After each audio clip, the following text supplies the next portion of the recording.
It's time for DJ Rocky's Secret Files.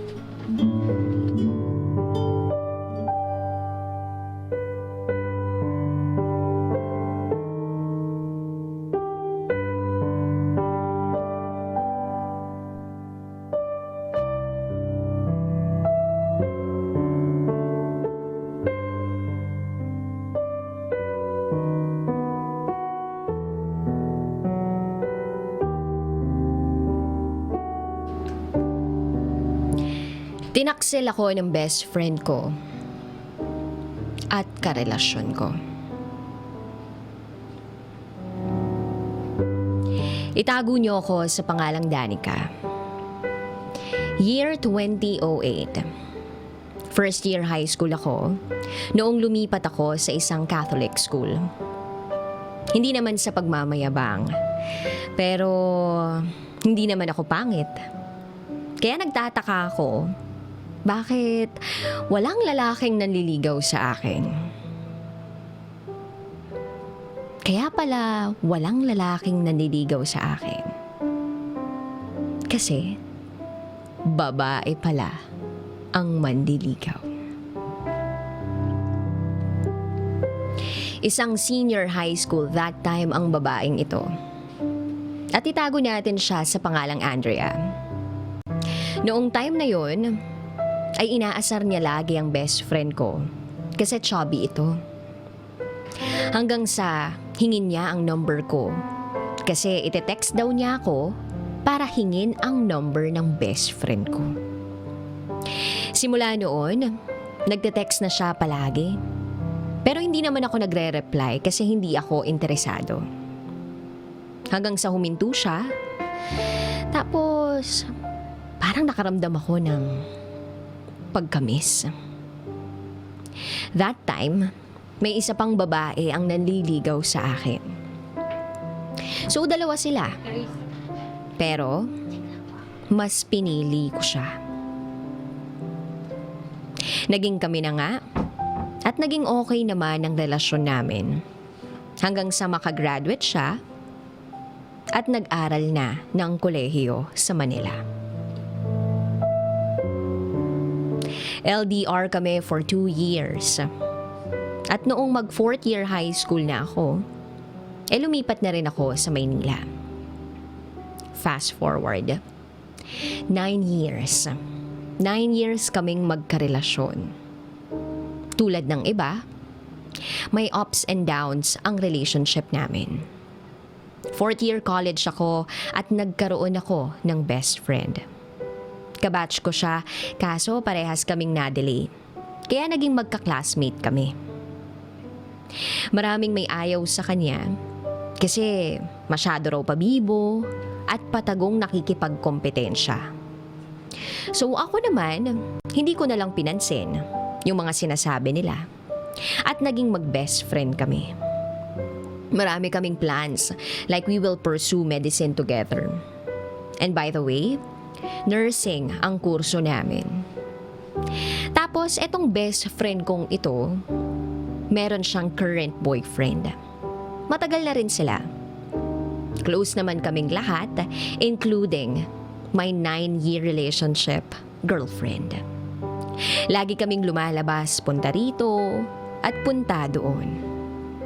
So, nakagraduate na nga kami at nagre-review na for board exam. Ang girlfriend ko kasi, mahilig mag-surprise ng kung ano-ano. So, nagkaka-exchange sila ng message ng best friend ko para sa pagplano ng mga surprises. May time na nag-away kami tapos sinasabi ng boyfriend ng best friend ko na nagkaka-message raw yung dalawa. At ang sabi nitong boyfriend ng best friend ko, ang landi raw makipag-usap ng girlfriend ko sa best friend ko. Hindi naman ako naniwala.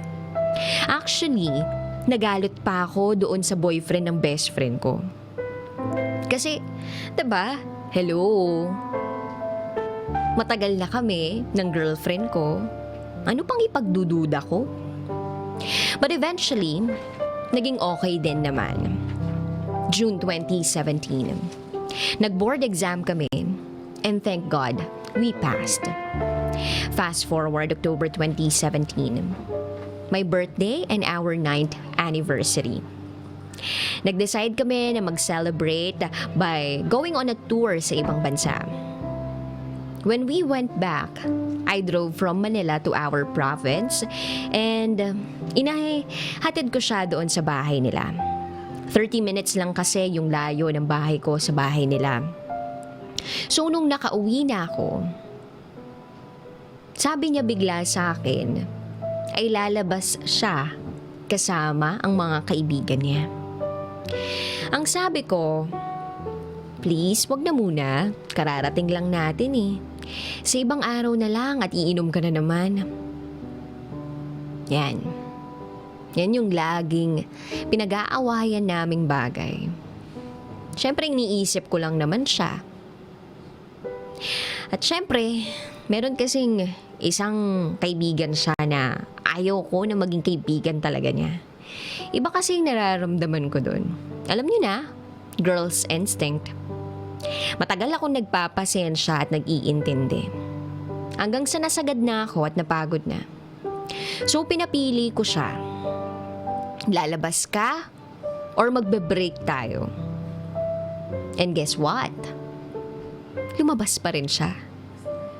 Hanggang sa nasabi ko sa sarili ko na, okay. I'm done.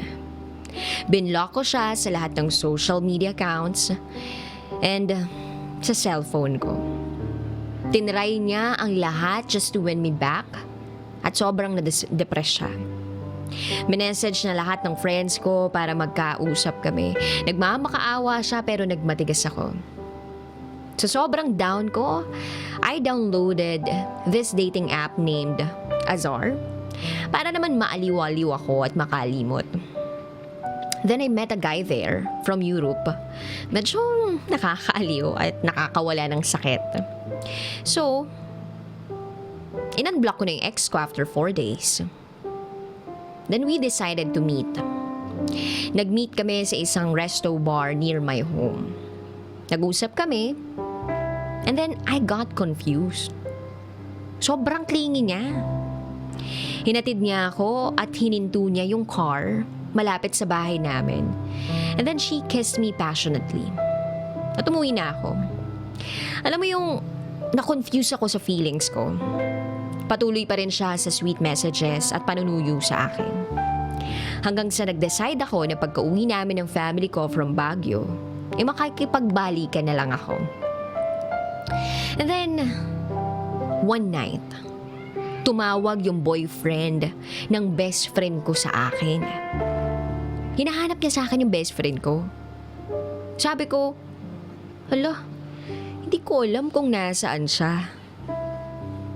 Tapos sabi nung boyfriend ng best friend ko, Danica, nag-message ako sa kanila. At ang sabi sa kanila is kasama mo raw sa birthday party ng mom mo. Then I said to him, try ko siyang tawagan at tatanungin ko kung nasaan siya. So, I called my best friend. Sinagot naman niya. Hello, be?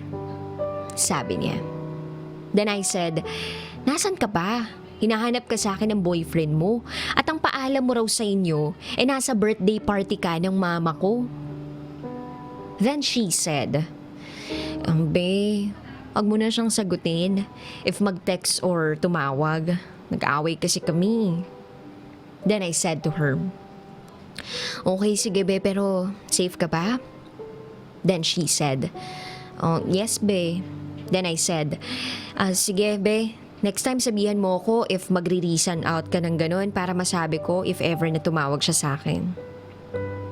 And then we ended the call. I checked one of my social media accounts. Then, nabigla ako. Kasi nag-post yung ex-girlfriend ko ng picture na meron siyang kasamang isang babae sa isang restaurant. Pero naka-cover ng heart emoji yung face. But then, I felt something different with this photo. Parang nararamdaman ko na kilala ko tong babaeng to eh. Kilala ko to eh. Then after a few minutes, the boyfriend of my best friend called.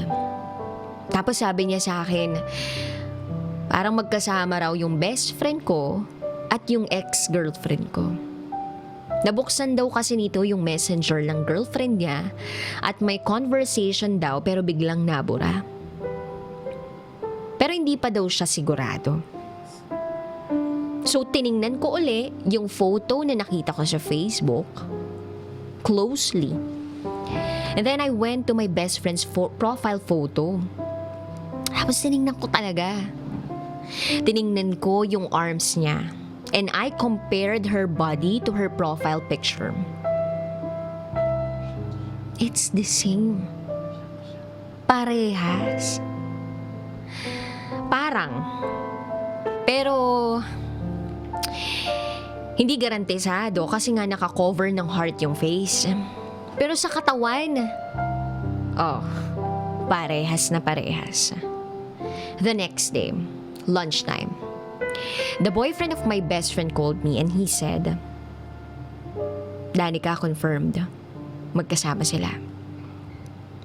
Then I asked, paano mo nalaman? Ang sabi nito, pumunta daw siya dun sa restaurant kung saan sila kumain at kung saan nila kinuha yung photo last night. So, ang ginawa daw nitong boyfriend ng best friend ko ay tiningnan yung CCTV footage. Then boom! They are eating together. Tapos, di pa ako maniniwala at ayokong maniwala nung una. So, ang sabi ko sa kanya, sige, send mo sa akin kung meron talaga. Then, confirmed. Sinend niya na sa akin. My best friend's boyfriend was crying that time. And then he confessed something. He said to me, Danica, okay lang sana eh. Kaso may anak kami. Oo, may anak kami. Nasyak ako. Nasyak ako kasi bakit hindi sinabi ng best friend ko na meron silang anak nung boyfriend niya? Although may chismis na ganun nga tungkol sa kanya, but she denied everything. And she said na nag-stop siya due to financial problems. So I called my ex-girlfriend that time.